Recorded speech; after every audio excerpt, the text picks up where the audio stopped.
Hi friends, అందరికీ నమస్కారం. Welcome to my channel. ఇప్పుడే అందిన వార్త. ముఖ్యమంత్రికి భారీ షాక్, హైకోర్టు సంచలన నిర్ణయం. Mysore urban development authority scam కేసులో కర్ణాటక ముఖ్యమంత్రి సిద్ధరామయ్యకు షాకింగ్ న్యూస్ వచ్చింది. ఈ కేసులో కర్ణాటక హైకోర్టు రిలీఫ్ ఇవ్వలేదు. సీఎం సిద్ధరామయ్యపై విచారణకు హైకోర్టు ఆమోదం తెలిపింది.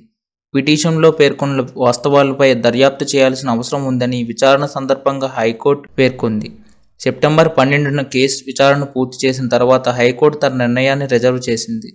మైసూర్ అర్బన్ డెవలప్మెంట్ అథారిటీ కేసులో తనపై దర్యాప్తునకు గవర్నర్ దావర్చంద్ గెహ్లాట్ ఇచ్చిన ఆమోదాన్ని సిద్ధరామయ్య ఈ పిటిషన్లో సవాల్ చేశారు.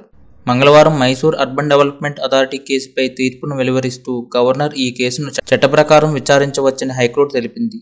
జస్టిస్ ఎం నాగప్రసన్నతో కూడిన ధర్మాసనం ఈ తీర్పును వెలువరిస్తూ గవర్నర్ స్వతంత్ర నిర్ణయం తీసుకోవచ్చని వెల్లడించింది. గవర్నర్ ఉత్తర్వుల మేరకు ముఖ్యమంత్రిని ప్రాసిక్యూట్ చేయాలన్నారు. గవర్నమెంట్ చర్యలో ఎలాంటి లోపం లేదన్నారు. అంతకుముందు సిద్ధరామయ్య తరపున సుప్రీంకోర్టు న్యాయవాది అభిషేక్ మను సింఘ్వి సహా పలువురు సీనియర్ న్యాయవాదులు సలహాలు వినిపించారు. గవర్నర్ దావర్చంద్ గెహ్లాట్ తరపున సొలిసిటర్ జనరల్ తుషార్ మెహతా హాజరయ్యారు. దీంతో పాటు ఫిర్యాదుల తరపు న్యాయవాదులు స్నేహమయి కృష్ణ, టీజే అబ్రహం కూడా తమ వాదనలు వినిపించారు. ఈ నేపథ్యంలో కర్ణాటకలో భూ కేటాయింపుల కుంభకోణంలో సీఎం సిద్ధరామయ్యకు గవర్నర్ దావర్చంద్ గెహ్లాట్ షోకాజ్ నోటీసులు జారీ చేశారు. దీంతో గవర్నర్ ఉత్తర్వులను సీఎం సిద్ధరామయ్య హైకోర్టులో సవాల్ చేశారు. విచారణను హైకోర్టు ఆగస్టు 31కి వాయిదా వేసింది.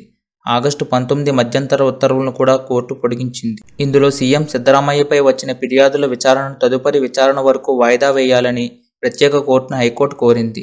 ఇలాంటి మరిన్ని వీడియోస్ కోసం లైక్ అండ్ సబ్స్క్రైబ్ చేసుకోండి. Thank you for watching.